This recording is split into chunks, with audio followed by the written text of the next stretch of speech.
Говорят, что война не окончена, пока не захоронен последний солдат. Спустя 78 лет останки двух советских воинов, погибших на Марусском перевале в 1942 году, преданы земле. К сожалению, имена бойцов так и остались неизвестны. Не сохранились артефакты, которые могли бы помочь в установлении их личности. Хотя они погибли 78 лет назад, но для них сегодня война закончилась. Для них они будут сегодня преданы на той земле, за которую они сложили свою голову.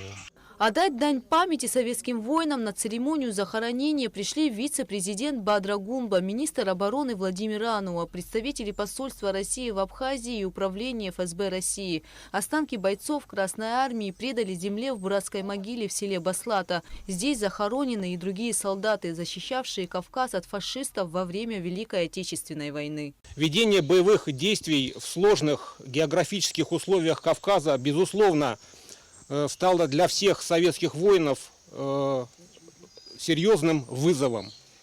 К сожалению, многие из них упокоились в горах, в труднодоступных и негостеприимных местах.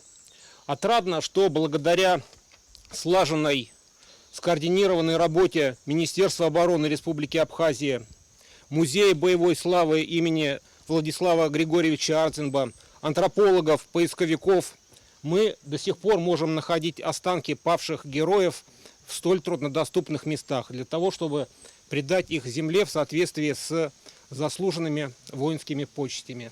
Останки советских солдат были найдены в ходе экспедиции на Марухский перевал, где во время Великой Отечественной войны шли ожесточенные бои. Среди участников экспедиции на Марух ветераны Отечественной войны народа Абхазии, спасатели МЧС, сотрудники Музея боевой славы имени Владислава Арзенба. Великий русский поэт Александр Сергеевич Пушкин как-то бранил такую фразу о том, что уважение к памяти павших за Отечество отличает людей цивилизованных от людей необразованных. И вся многодесятилетняя история поискового движения в Абхазии доказывает, что на самом деле у нас в республике с этим все хорошо. Невозможно определить точную дату, то, наверное, это уже не имеет смысла.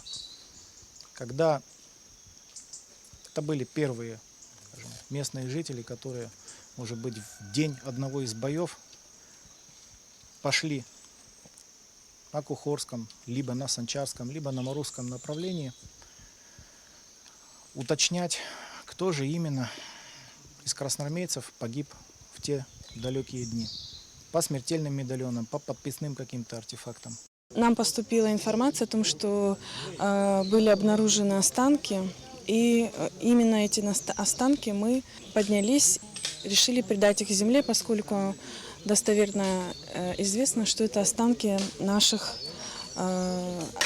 защитников. В нашу экспедиционную группу входили ветераны Отечественной войны народа Абхазии 92-93 года, Руслан Барцыц, Андрей Какуля и Светлана Альмишева. Благодаря их опыту и четким действиям мы чувствовали себя в защите, и все наши действия были слажены. По инициативе Музея боевой славы такие экспедиции проводятся часто, и это приносит результаты. В рамках походов удается найти, а иногда опознать останки советских воинов, погибших, защищая Кавказ. Судьба многих из них до сих пор остается неизвестной.